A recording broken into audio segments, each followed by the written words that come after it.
अमित सरकार को रिलायंस के नंबर्स को, रिलायंस से जुड़ी हुई खबरों को काफ़ी अच्छे से ट्रैक करते हैं, उनसे ज़रा जानते हैं कि रिलायंस के नंबर्स आ कैसे रहे हैं। सौमित जरा बताएं, इस बार तो डेट भी चेंज है, शुक्रवार की जगह सोमवार, और रिलायंस के नंबर्स कैसे आ रहे हैं?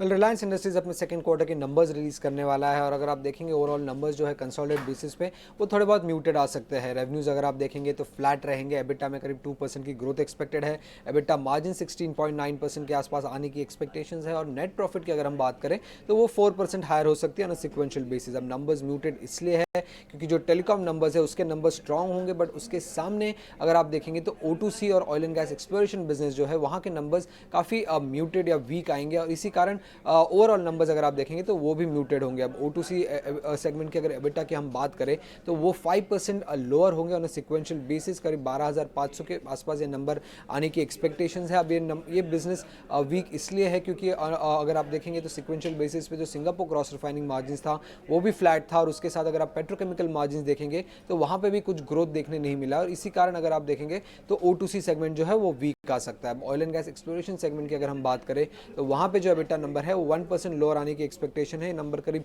5,150 करोड़ के आसपास आने की एक्सपेक्टेशन है। अब ये नंबर में डिक्लाइन इसलिए है क्योंकि हल्की सी प्रोडक्शन डिक्लाइन आने की एक्सपेक्टेशन है KG D6 में और उसी के साथ जो गवर्नमेंट की प्रॉफिट शेयरिंग है वो भी बढ़ रही है और इसी कारण हम अगर ओवरऑल बेसिस पे देखें तो oil and gas exploration business की एबिटा भी लोअर आ सकती है। अब रिटेल बिजनेस की अगर हम बात करें तो वहाँ पे 10% की रेवेन्यू ग्रोथ है, बट एबिटा ग्रोथ सिर्फ 4% की है। तो रिटेल बिजनेस में भी मार्जिन कॉन्ट्रैक्शन एक्सपेक्टेड है रिलायंस इंडस्ट्री से सेकंड क्वार्टर में, बट जो ग्रोथ हमें रिटेल बिजनेस में दिखेगी वो पूरे स्टोर एडिशन, न्यू ब्रांड्स जो कंपनी ऐड कर रही है और फुटफॉल बढ़ने के कारण देखने मिल सकती है।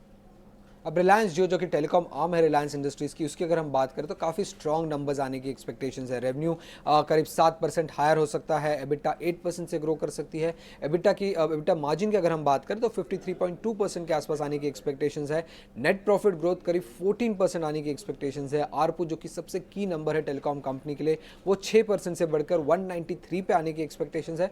बट सब्सक्राइबर बेस अगर हम देखें तो वहाँ पर थोड़ा बहुत कॉन्ट्रैक्शन एक्सपेक्टेड है ऑन सिक्वेंशियल बेसिस। अब जो पूरा ग्रोथ हमें टेलीकॉम बिजनेस में दिख रहा है वो टैरिफ हाइक की वजह से दिख रहा है। आरपू ग्रोथ सबसे हाईएस्ट होगी पिछले 10 क्वार्टर में, बट ये टैरिफ हाइक लेने के कारण अगर आप देखेंगे तो सब्सक्राइबर बेस में डिक्लाइन आने की एक्सपेक्टेशंस है और ये पहली बार होगा पिछले 10 क्वार्टर में जहां पे रिलायंस जियो के सब्सक्राइबर बेस में हमें डिक्लाइन देखने मिल सकता है और ये प्योरली टैरिफ हाइक लेने के कारण जो कस्टमर चर्न होता है उसके वजह से हो रहा है। पहले भी जब कंपनीज ने टैरिफ हाइक लिया था हमें ये देखने मिला था, बट याद रखिएगा ये जो टैरिफ हाइक हुआ है उसका पूरा बेनिफिट सेकेंड क्वार्टर में नहीं रियलाइज हो रहा है। आगे चल के भी 2 क्वार्टर्स में इसके बेनिफिट रियलाइज होंगे क्योंकि रिलायंस जियो के जो कस्टमर्स है वो लॉन्गर वैलिडिटी प्लान्स में है, तो कुल मिला के 3 क्वार्टर लग जाते हैं पूरे टैरिफ हाइक बेनिफिट को फाइनेंशियल्स में रिफ्लेक्ट होने के लिए। उसके अलावा किन चीज़ों पे ध्यान रखनी होगी रिलायंस इंडस्ट्रीज के नंबर पे, क्या कमेंट्री आ रही है मैनेजमेंट की रिफाइनिंग और पेट्रोकेमिकल बिजनेस के आउटलुक को लेकर, न्यू एनर्जी बिजनेस का रोड मैप क्या है, क्या टाइमलाइंस है कब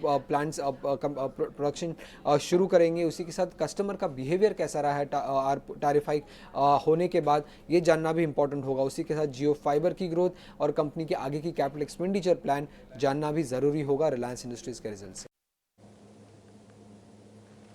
शुक्रिया सोमित। तो सोमित ने एक चीज़ बहुत ही बारीकी से कि नज़र कहाँ पर रहेगी, नंबर्स कैसे आएंगे, टेलीकॉम का जो वर्टिकल है उसमें आंकड़े किस तरह से आएंगे, तो O2C को लेकर कमेंट्री क्या होती है कंपनी की, न्यू एनर्जी बिजनेस खास तौर पर उस पर नजर रहेगी कि उस पर कंपनी क्या करने जा रही है, आगे क्या प्लान है। और निश्चित तौर पर सोमित जो बता रहे थे कि जो टैरिफ हाइक लिया उससे आरपू तो निश्चित तौर पर बढ़ेगा लेकिन सब्सक्राइबर बेस घट गया। अच्छा, ये रिलायंस जियो के साथ ही नहीं है, अगर आप देखेंगे तो चाहे वोडाफोन हो, भारतीय एयरटेल हो, रिलायंस जियो हो, सभी के सब्सक्राइबर घटे हैं। जो कंपनीज ने 15 से लेकर 22-23% का टैरिफ हाइक लिया था जुलाई में, उसका असर देखने को मिल रहा है। लेकिन दिवांग शेयर की बात करें तो 27.5 रुपए के आसपास का भाव है। क्या आपको लगता है कि शेयर अपने सपोर्ट्स के आसपास है, यहां से चलना चाहिए, नतीजों से पहले कोई ट्रेड लें या फिर एक बार नतीजे आ जाए उसके बाद ही कुछ करें?